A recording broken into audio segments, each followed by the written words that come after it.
The topic is, how do you deal with misunderstanding in your marriage, And my name is Paul Friedman. I founded the Marriage Foundation, and I think you're going to find the answers that I give you very different from what you'll find from other people, because we're not mainstream. I don't have a background in psychotherapy. I worked with psychologists over 20 years ago when I was a divorce mediator, and I got my clients from them. But I didn't like how they worked with their clients, because their clients all ended up being my clients. And they will talk about how to argue, how to work through problems. And I'm an expert on that, truly. A divorce mediator is basically a communications expert, and a mediator, that's what we do, is we mediate problems. So we work through misunderstandings. When I was doing that all the time, that was my job, and it was very simple. And I could tell you, if you want to be a mediator, I could tell you how to do that. But to be a husband or a wife, you don't want to be a mediator. It's not what a marriage is all about. Your marriage is not a business. It's not a team. It's not a partnership. Your marriage is a marriage. It's much higher than those others. And I know these terms are tossed around. You know, if people are not officially married, they call each other a partner, but it's not a partnership. In a partnership, there's expectations, you see. And in a marriage, which is based on love and happiness, expectations are like throwing metal filings into your oil before you put the oil into your car. It's just going to damage everything. Expectations are what you don't want. Misunderstandings are always based on, guess what? Expectations. You expect one thing, your husband or your wife expected something else, and now you're trying to work it out amicably, but the heat gets turned up because you're not getting your way. Anger comes out. And that's even actually why you've searched for this video. How do I work through the understandings, the misunderstandings? So, I'm going to tell you exactly what to do, and you're going to go, yeah, but. And when I used to work with people, and I would explain things, well, before I could explain fully, someone would inevitably say, yeah, but. And I go, oh, here come the yeah, but birds. I gave them a cute little name. And the yeah, but birds poop on us. So I'm going to tell you what you should and shouldn't do right off the bat, and then I'll get into it a little deeper. So again, a misunderstanding is where expectations are not meeting. Okay, I just gave you the best hint of all. If you get rid of your expectations, you've gotten rid of your misunderstanding. But, yeah, but, and there we go. Yeah, but my point of view is important. For how long? You know, we get so caught up in the moment. Let me remind you of something. Your soulmates. What does that mean? It's not from a greeting card, your soulmates. Your soulmates based on the fact that you're a soul, your wife or your husband is a soul, and you've made it up, you're soulmates. And you're supposed to live on that level of soul. What is soul? It's all love. It's all joy. Love and joy. You have choices because you're a human being. You have free will. So you could live down on the lowest level where your body is controlling you. Very selfish. It's primal. You could live on the mundane level, which is the primal, mitigated a little bit with a little touch of love here and there.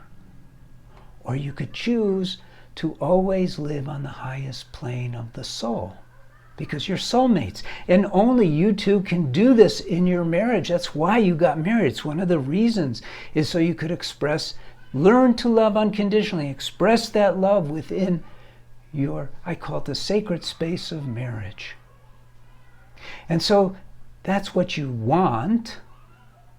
So you don't want necessarily to work out your misunderstandings because they're based on expectations. You want those to go away. The easiest way for them to go away is for you to drop yours. You see, as a soul, there's certain qualities to the soul. This is not a religious class or a sermon or anything like that. This is science. Now, it's not science from Big Bang Theory or anything like that, where they're atheists. This is science based on God created everything in a certain way, and you don't have to be able to see and touch and feel everything to know it's there. You can't see, touch, feel the wind. You can't see, touch, feel sound, and we know it travels in waves. What about thoughtrons? You can't see those or touch them. In fact, I'm ahead of the game here because they haven't really discovered those yet. But they exist, just because science can't see them. Science has no way of measuring love. No way. That's why if you look up love, you will see a stupid answer, like it's an emotion that blah blah, it's great or like. Love is very tangible, it's real, it's the only reality. And that's where you want your marriage to be. You want your marriage to be based, founded upon, lived within love. So you don't want to throw things into the mix that undermine that. Expectations undermine it. Now, as a soul, another quality is, and this is a little harder to comprehend, but we're souls. Souls are infinite. We're a part of God. God is infinite. No beginning, no end. In fact, ever-expanding love, ever-expanding joy. That's the soul. Ever-expanding. So, here you are in your body now. We all have bodies. How long is a body going to last? 80 to 110 years or something like that? Maybe less, maybe a little more. But it's very temporary, where love is infinite. So if you give up those expectations, I'm trying to give you good reason to throw away those expectations rather than, oh, Paul said I should do that. You give up those expectations because they're tiny particles of nothing in the scheme of yourself as your lover. Do you see? The mundane stuff, day-to-day stuff, doesn't mean anything. People get jealous, they get angry, they get frustrated, they get all these things. They disrupt their heart's love. You don't have to fall for that. So how do you work through your misunderstandings? You set them aside. It'll work out. And if you don't get your way, and I could tell you many, many, many times, with my wife, I have thought, whoa, and then I thought, and I've allowed the to prevail. And guess what? It didn't matter. It has never mattered. It just doesn't matter. Because what I want in my marriage is love, happiness. I don't want to pull it down with my own expectations.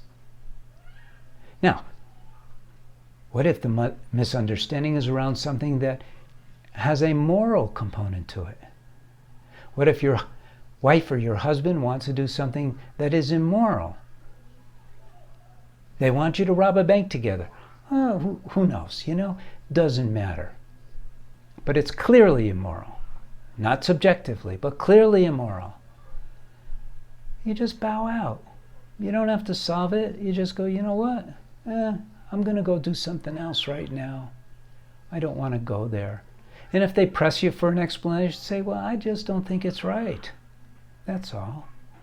You don't have to work through it. You don't have to explain yourself for the sake of convincing them. Because you won't. Love, joy, these are the reasons for marriage, not working through misunderstandings. I hope you take a look at our website. I mean, doing this now for a long time. There's so much information, so much that's free. You subscribe to this channel, you get so much free information. But if you really want to lift up your marriage and get the most out of it, and remember, for me, what we're talking about at the Marriage Foundation is love and joy, then get one of my books, take a course for women or a course for men.